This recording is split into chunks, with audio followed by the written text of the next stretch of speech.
लोकसभा निवडणुकांच्या पार्श्वभूमीवर बुलढाणा जिल्ह्यातील 5 तहसीलदारांच्या बदल्या। लोकसभा सार्वत्रिक निवडणूक 2024च्या अनुषंगाने तहसीलदार संवर्गातील काही अधिकाऱ्यांची बदली करण्यात आली आहे।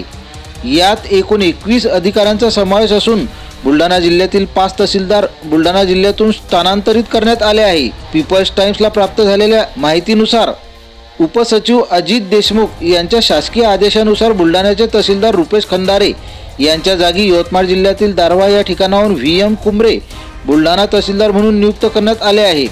खंदारे 4 ऑक्टोबर 2020 रोजी बुलढाणा तहसीलदार म्हणून रुजू झाले होते, तर चिखलीचे तहसीलदार सुरेश कवळे यांची अकोला तहसीलदार म्हणून नियुक्ती करण्यात आली आहे। कवळे यांच्या जागी अमरावती विभागीय आयुक्त कार्यालयातील संतोष काकडे चिखलीचे तहसीलदार म्हणून पदभार सांभाळतील। तिसरी बदली मलकापूर येथील तहसीलदार RU सुरळकर यांची झाली आहे। त्यांना यवतमाळ जिल्ह्यातील उमरेड या ठिकाणी पाठवण्यात आले असून बाळापूर येथील तहसीलदार RM ताडे मलकापूरचे नवे तहसीलदार असणार आहेत। शेगावचे तहसीलदार समाधान सोनवणे अकोला जिल्ह्यातील तेलारा या ठिकाणी पदभार घेतील, तर त्यांच्या जागी बार्शी टाकडी येथून आलेले DR बाजड शेगावची सूत्रे सांभाळतील।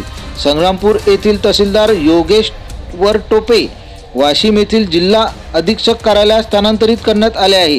आर्णी यवतमाळचे तहसीलदार PZ भोसले संग्रामपूरचे नवे तहसीलदार असणार आहेत।